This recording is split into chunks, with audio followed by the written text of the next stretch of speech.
Intact ఈ 11 మంది గెలిచే వాళ్ళందరూ కూడా టీడీపీ వెంబడే ఉంటారు. టీడీపీ క్రైసిస్లో పడితే అది ఒకటి. రెండో పాయింట్ ఏంటంటే 120 సీట్లు పైన టీడీపీ ఒక్కతే గెలుచుకుంటే మిమ్మల్ని అసలు దేకరు ఈ రెండు పార్టీలని. అది కూడా పాపం అండి, ఎందుకంటే వాళ్ళని బాధ పెడతారు. రజనీ గారు మీకు తెలుసు ఎవరెవరు ఎక్కడి నుంచి వచ్చారో, ఎవరెవరు ఎక్కడి నుంచి వచ్చారో మీకు తెలుసు. ఇప్పుడు అవనగడ్డ ఉందండి, ఎట్లా వచ్చారు? ఆయన జనసేన టికెట్ మీద వచ్చారు. టీడీపీలో అక్కడ టికెట్ స్థానం లేదు కాబట్టి జనసేనకు వచ్చేసారు. ఇలాంటి ఉదాహరణలు ఉన్నాయి. ఇప్పుడు మీరు గెలిచే సీట్లు సరే గెలవగలిగే వాళ్ళకి ఇవ్వడం ఇంపార్టెంట్ కదా. అది ఏ పార్టీ అయితేనేమి కూటమిలో ఈ రోజు ఇష్టంగా వచ్చారా సైకలాజికల్ గా అలా ట్యూన్ చేస్తున్నది మీ హెడ్ క్వార్టర్స్. మిమ్మల్ని ఏంటంటే గెలిచే సీట్లు కదా మనం వాళ్ళకే ఇద్దాం, ఎక్కడికక్కడ మిమ్మల్ని సర్దుకుపోమని. గెలవగలిగే వాళ్ళకండి గెలిచే సీట్లు అని చెప్పట్లా. బుద్ధప్రసాద్ రేపు నేను ఒక కేజ్రీవాల్ని మీరు ఉదాహరణకు తీసుకోండి. ఒక అన్నామలై పక్క రాష్ట్రంలో ఎలా పోరాడుతున్నాడు, గెలుస్తాడు లేదా నేను గెలిచి తీరతానని చెప్పేసి తమిళనాడులో నెట్ట పోరాటం చేసి. కానీ ఇప్పుడు రిస్క్ చేసే పరిస్థితి లేదండి. ఇప్పుడు రిస్క్ చేసే పరిస్థితి లేదు.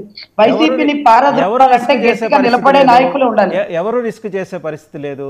ఇప్పుడు కాకపోతే ఎప్పుడు రిస్క్ చేస్తారు?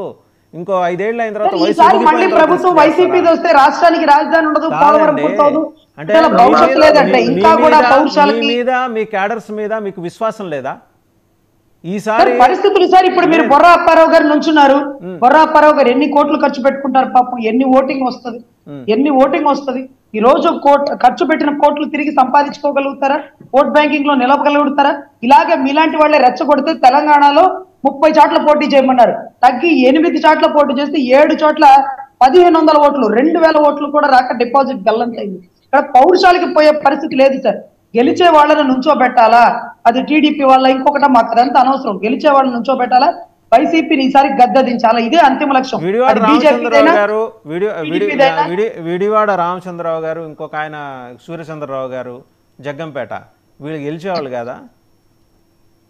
పరిస్థితులు సార్ ఇప్పుడు గ్రాఫ్ ఉంటది. మీరు అలాగా వాళ్ళని తగ్గించడం వీళ్ళని పెంచడం కాదండి. పరిస్థితులను బట్టి బాగా గట్టి పోటీ ఇవి గెలవగలిగే వాళ్ళని కూడా తట్టుకోవాలి. పరిస్థితులు ఖచ్చితమైన అనివార్యతలు జనసేనకి మాత్రమే ఎందుకు వస్తున్నాయి? జనసేన ఆర్థికంగా వెనుకబడినటువంటి పార్టీ సార్. బీద పార్టీ అంటే ఒక పార్టీ కన్స్ట్రక్షన్ లో ఉండి గేట్ల కాడ ఉంచుకునే వాళ్ళం సార్. ఈ రోజు ఆర్థికంగా బూత్ లెవెల్ ఇదంతా కొంచెం టైం పట్టింది సార్. పౌరుషాలకు పోయి మాకుంది అంటే ఉన్నది కూడా పోగొట్టుకునే పరిస్థితి. ఈ రోజు మాకు టికెట్ ఇస్తే 10 కోట్లు 20 కోట్లు ఖర్చు పెట్టుకోగలుగుతామా? ఈ రోజు బూత్ లెవెల్ గ్రౌండ్ ఎవరు మన వాళ్ళు ఎవరు మన వాళ్ళు అరవింద్ కేజ్రీవాల్ అది వేరు సార్. ఢిల్లీ రాజకీయం వేరు. ఇక్కడ రాష్ట్ర ప్రజలే తెలివిగల వాళ్ళు. ఓటుకి 2 ఇస్తారా 5 ఇస్తారా అని పనిచేసే వాళ్ళకి ఈ రోజు ముళ్ళుని ముళ్ళుతోనే తీయాలి, మల్లెపూతో తీస్తే బయటికి రాదు సార్.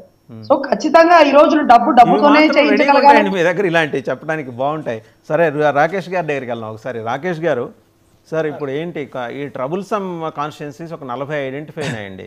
అంటే మీకు జనసేన సహకారం, బీజేపీ సహకారం బాగా బలంగా కావాల్సిన 40 సెగ్మెంట్లో మీరు ఏకపక్షంగా వెళ్తున్నారనే మాట వినిపిస్తుంది. ఇప్పుడైనా